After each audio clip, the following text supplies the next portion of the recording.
चलते हैं बहुत ही सुखद आनंदमय यात्रा मथुरा, वृंदावन और गोकुल की तरफ।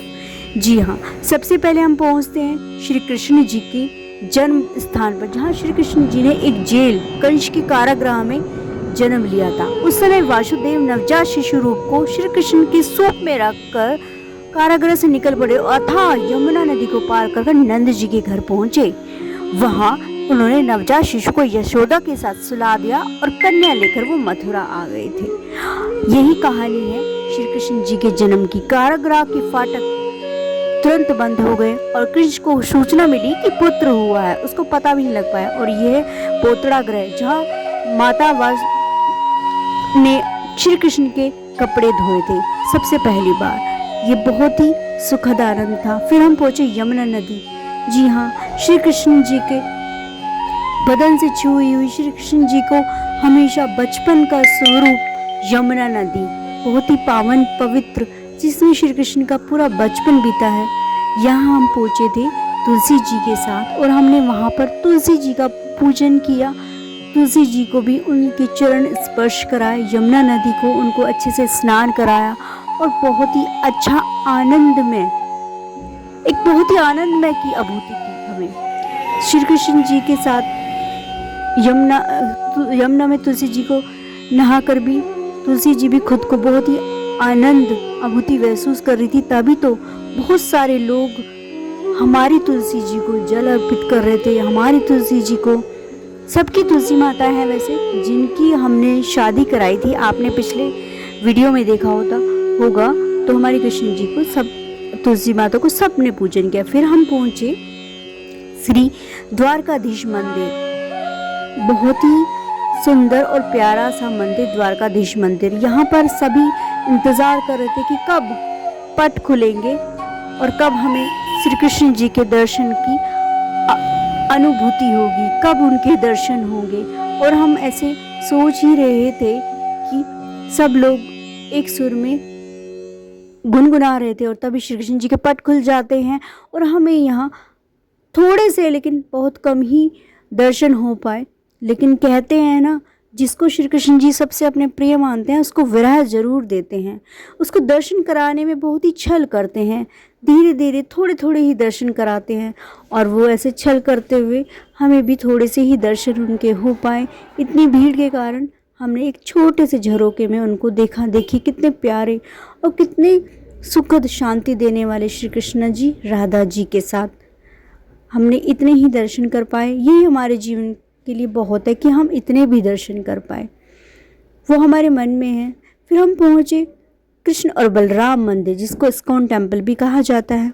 यहाँ पर पहुंचकर इतना अच्छा आनंद हुआ। यहाँ पर नृत्यकाएँ नृत्य करते हुए अपने कृष्ण को रिझाने के लिए वो नृत्य करती हैं। हमने भी यहाँ थोड़ा सा नृत्य किया और कृष्ण जी को रिझाने की कोशिश की। गोपियाँ जो कृष्ण जी को रिझाने के लिए नृत्य करती थी, वही एक गोपियों का स्वरूप, एक पार्ट हमने भी किया। यहाँ पर दर्शन करते हुए हम आगे बढ़े। देखिए कितनी प्यारी प्रतिमा माता की। और हमने यहाँ पर बैठकर कीर्तन भी किया और पूरे मंदिर में एक सुखद शांति का एहसास कर पाए हम। मन कर रहा था कि यहाँ से जाओ ही नहीं, इतना अच्छा आनंद महसूस हो रहा था बैठकर कि घंटों तक यहाँ बैठे रहो और कृष्ण जी को बस निहारते रहो, सिर्फ निहारते रहें। ऐसे ही कुछ अनुभूति हमें भी हो रही थी।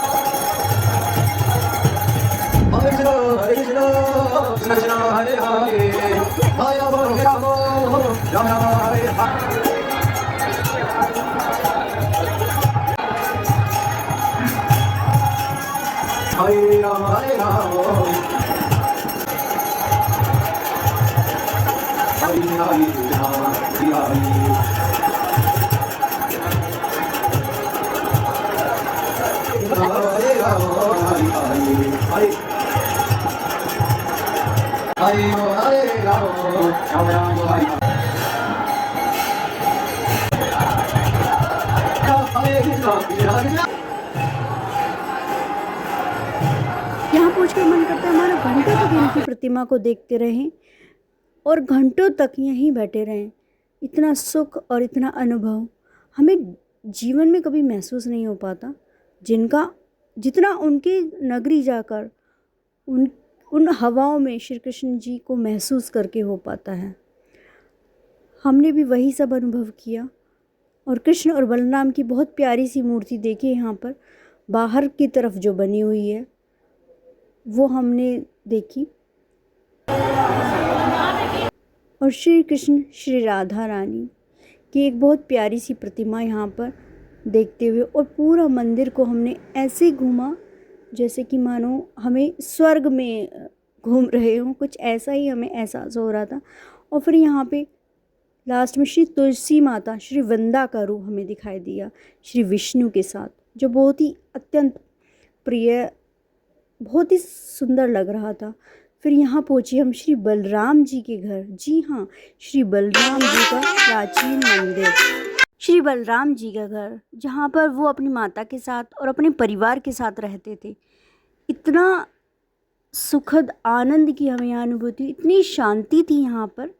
कोई भक्तों का ज़्यादा शोर नहीं था, कोई ज़्यादा भीड़ नहीं थी, लेकिन एक अच्छा अनुभव की यहाँ पे, बहुत ही अच्छे अनुभव की, बहुत ही आनंद में हमारी ये यात्रा रही। इनके घर जाना, हम बहुत ही अपने आप को धन्य मानते हैं कि हम यहाँ पर पहुँच पाए।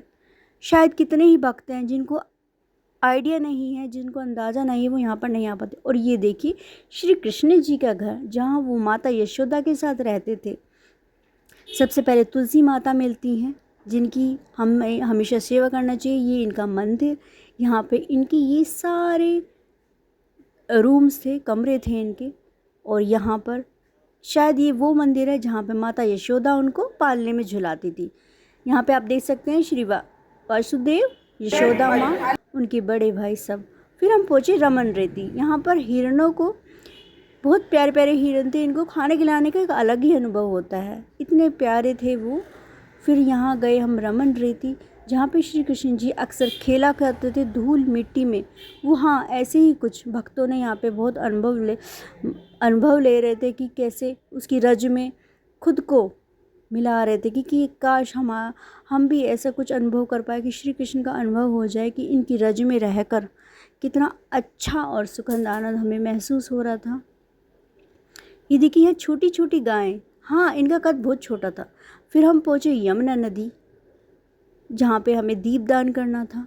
यमुना नदी पावन महारानी यमुना नदी, जो यमराज की बहन कही जाती हैं, लेकिन श्री कृष्ण की प्रिय, जिन्होंने श्री कृष्ण का बचपन देखा है, महसूस किया है, उसी यमुना नदी में आज हमें दीपदान करना था।